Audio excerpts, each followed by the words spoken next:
Bonjour à tous, je suis ravi d'être ici parmi vous aujourd'hui. Il y a plein de belles choses qui ont été dites précédemment, ça va me permettre de revenir sur certains points.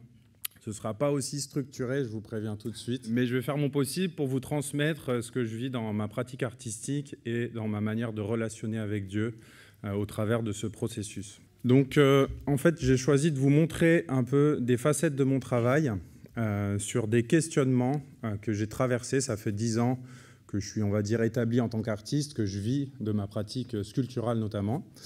Je fais de la peinture à côté, où j'ai fait sur une partie de ma vie pas mal de peinture, notamment du graffiti, avec la dimension grande échelle qui m'a plu pour beaucoup de raisons. Et donc ici, vous pouvez voir un élément, un détail d'une sculpture que j'ai réalisée. J'ai passé un diplôme des métiers d'art en sculpture sur bois à l'école Boulle à Paris, en 2007 maintenant. Et du coup, il y a une réflexion pour moi identitaire qui est là depuis longtemps. Je n'étais pas chrétien à l'époque, mais je sais que voilà, c'était un processus en route. Je cherchais qui j'étais et le sens de la vie, le sens de l'individu dans cette identité.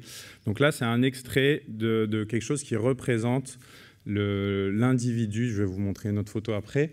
Simplement, j'ai voulu représenter la dimension spirituelle. Vous voyez des parties un peu transparentes, c'est du verre. Et donc la partie organique par le bois. Et minéral il y a de la terre cuite également. Donc voilà, j'ai essayé de mettre en forme cette recherche graphique, on va dire, en volume. Donc là, la photo n'est pas super éclairée, mais il y a en fait une tête dont un œil est illuminé, et l'idée c'est que l'esprit vient insuffler la vie dans la matière. Donc comme je vous dis, je n'étais pas chrétien, mais il y avait quand même cette idée-là qui me traversait. Voilà. Et donc la thématique, c'était ordre, désordre, chaos. Et pour dire que en fait, la matière vient se former par une impulsion spirituelle qui vient donner une structure et qui après va se déconstruire dans le temps et dans l'espace. Il y avait quelque chose de l'ordre de la finitude, de l'urgence aussi de vivre pleinement la dimension qui nous est donnée d'expérimenter dans cette expérience de vie sur Terre. J'ai décliné, on va dire, cette quête d'identité, notamment sur la question de la limite, avec le cadre, qui peut paraître être une limite, une restriction de liberté, et en même temps une structure qui va tenir et qui va donner de la consistance à qui on est. Je parle du cadre social, du cadre physique, simplement, le corps nous aide à tenir debout quand même. Donc là, voilà, c'est un visage de profil. J'avais, autour de mon environnement, j'étais en études en République tchèque, des constructions qui utilisaient le métal, des usines, et donc je suis allé piocher des éléments parce que ma pratique se caractérise aussi beaucoup par du réemploi de matériaux qui va parler d'un contexte et donc qui va parler aussi d'une identité de territoire. Ça, c'est à Paris, un espace qui s'appelle le Mur 13, qui invite des artistes à venir s'exprimer. Donc plutôt que d'y mettre une peinture, j'ai choisi de créer un volume comme une tête qui vient sortir, s'exprimer comme si la matière prenait forme. Et donc j'avais fait une intervention un peu plus haut sur les quais de Seine, à un endroit qui s'appelait la Tour 13, c'était il y a une dizaine d'années. Et donc il y avait du parquet, le bâtiment allait être détruit, et donc j'ai transporté ce parquet jusqu'à cet espace pour créer un peu cette situation, comme si la matière reprenait vie. J'aime aussi beaucoup la notion de cycle. C'est quelque chose vraiment de fondamental dans ma pratique sur le cycle de la vie des matériaux et par extension le cycle de vie dans l'absolu, pour parler aussi de cette urgence ou qu'est-ce qui nous est appelé de vivre dans l'essentiel que Dieu peut nous inspirer. Voilà, donc ça c'est une œuvre réalisée à Belfast. C'est pour une marque de whisky et j'ai voulu mettre en forme le processus créatif qui passe aussi à travers les âges par l'homme, parce que voilà, c'est ça qui ressortait pour moi quand j'ai étudié un peu ce processus au travers de décennies qui ont travaillé. C'est pas vraiment mettre l'homme sur un piédestal, mais c'est plutôt souligner que ça passe par l'homme. Et donc là, c'est fait avec des tonneaux de whisky et les matériaux qui les composent. Ensuite, pour moi, il y a la dimension de mémoire. Donc, comme je vous disais, j'ai pratiqué le graffiti. Ce qui m'a beaucoup plu, au-delà du geste pictural et du propos graphique, ou même, on va dire, de l'intention du graffiti. Bon, je me cherchais, il y a cette dimension aussi, pas se soumettre aux règles et tout ça. Et puis l'expression de l'identité, encore une fois.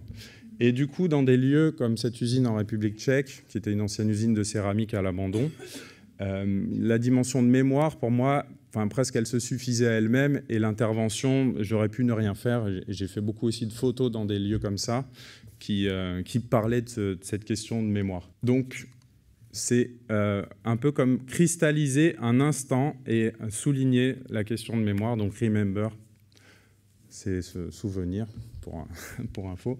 Là, c'est ce qui est écrit aussi, c'est peut-être moins lisible. Et donc, la volonté de réagir à un contexte, avec un code couleur, un graphisme qui va un peu dans ce sens. Donc, on parlait juste avant de dimension corporelle, de pensée, de spontanéité. Il y a pour moi deux aspects fondamentaux dans ma pratique. C'est cette dimension très spontanée, où je vais m'emparer de matériaux sans savoir ce qui va être l'aboutissement du processus. Mais il y a vraiment cette dimension de processus et aussi cet encouragement à agir. Donc là, j'ai eu la possibilité d'aller piocher dans les bennes de déchetterie du 7e arrondissement. Une autre manière donc d'intervenir, ça c'est la première sculpture in situ, moi très vite m'est apparu ce besoin, plutôt que d'exprimer quelque chose de personnel sous forme d'un objet à présenter dans un contexte aseptisé que peut être la galerie, c'était de venir dans un endroit qui a encore une fois une histoire et de ramener la vie sous une forme dynamique, avec un peu ce mouvement figé par la force des choses. C'est un peu aussi tout le défi, quelle est la limite de la matière et jusqu'où je vais pouvoir la tirer, et quelle va être l'intention, quelle va être l'émotion. Et en ce sens, j'ai aussi envie de saisir plus le cœur, même s'il y a un savoir-faire. Donc moi, j'ai fait les Compagnons du Tour de France en menuiserie, pas tout le processus, et un diplôme des métiers d'art en sculpture sur bois, plusieurs écoles d'art.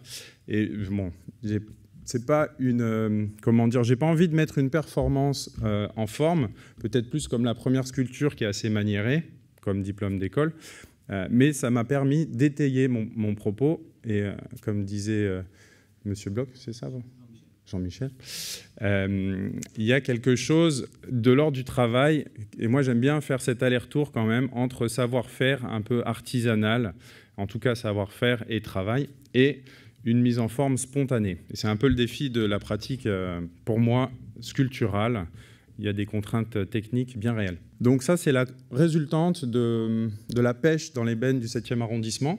Et donc là, l'idée, c'est de mettre en forme ce processus de récupération et un peu affiché comme un état des lieux de ce qui se passe chez les gens.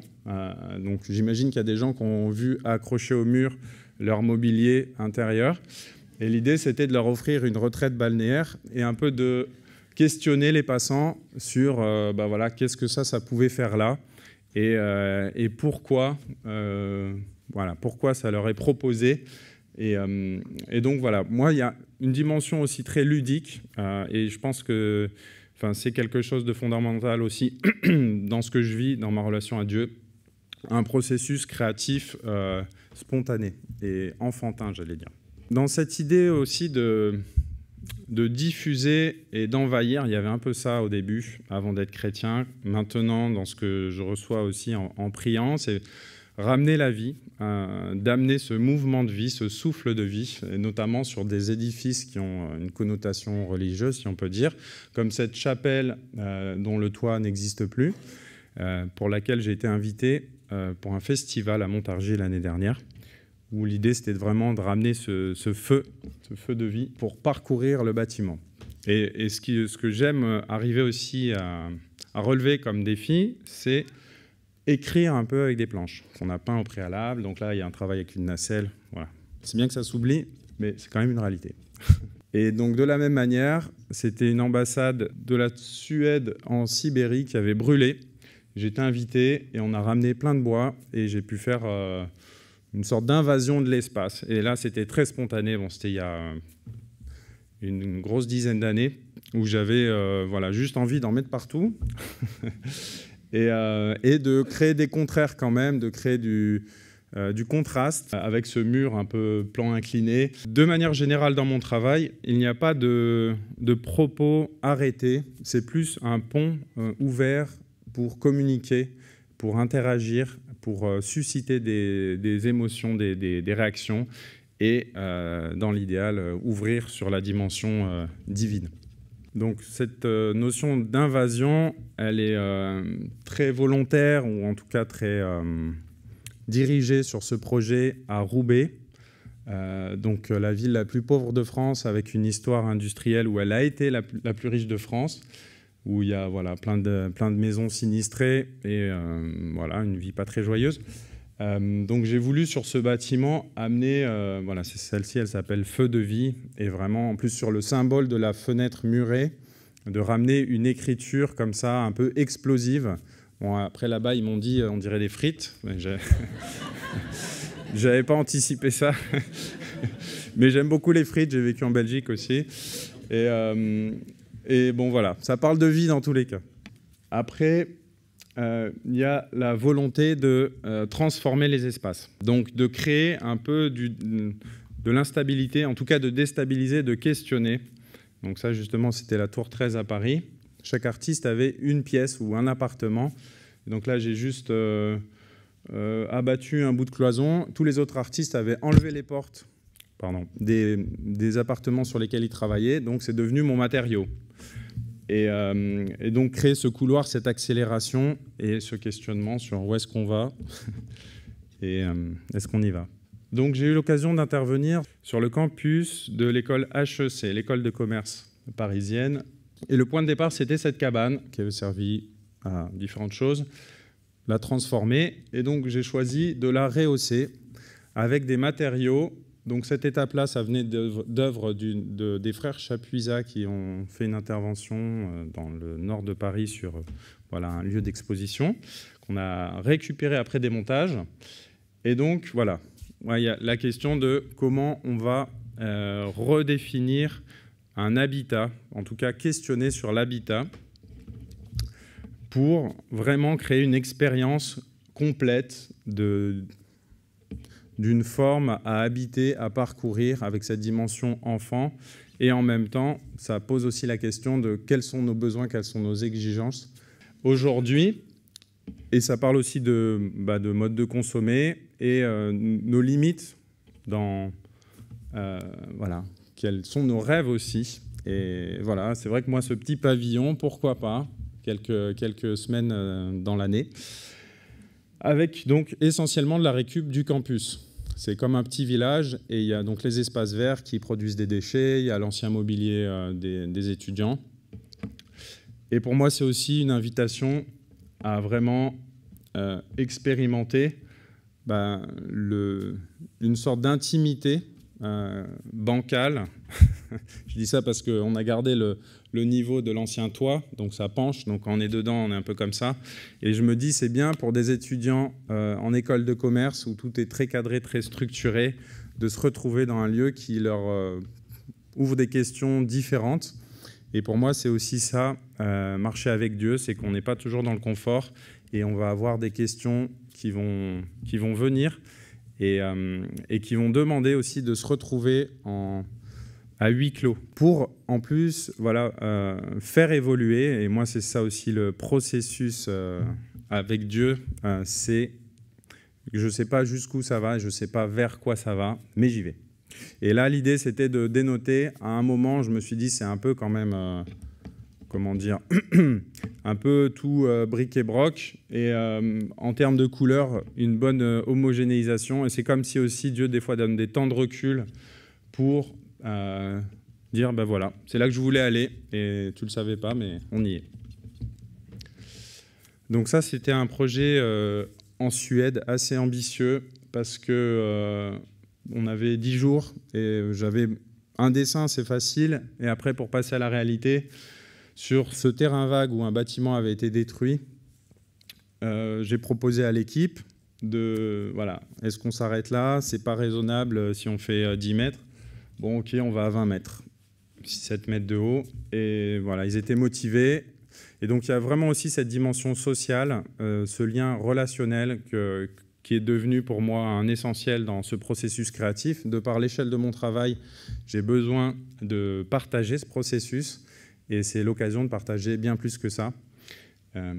Et donc là, vraiment, c'était un très bel échange.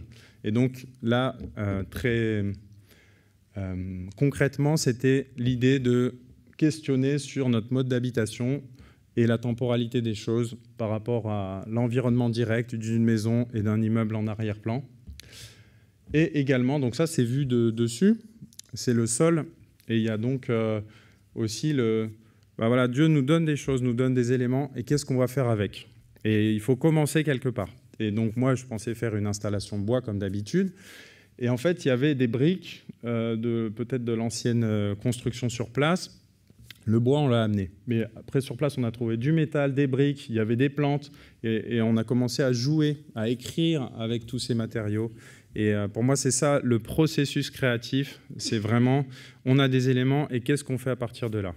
Et pour moi, c'est aussi ça où Dieu il nous pousse dans nos retranchements à essayer de sortir, à essayer d'accoucher d'une forme qu'on ne voit pas au départ.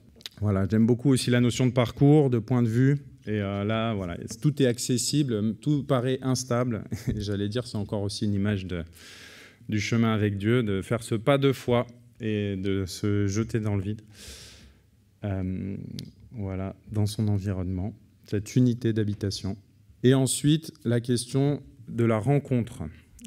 Donc ça, c'était une exposition dans une galerie à New York. Pendant presque un mois, j'ai sillonné le quartier de Soho et j'ai récupéré tout. Sur mon dos, des éléments qui étaient jetés et j'ai été comblé parce qu'il y avait vraiment du bois de qualité, que ce soit des boîtes de livraison en contreplaqué ou des chantiers avec des choses jetées, des particuliers qui mettent du bois dehors. Et donc j'ai recréé cette boîte dans la boîte et puis questionner encore une fois sur les limites, sur l'enfermement et voilà, quelle ouverture on va vivre à travers cette promiscuité.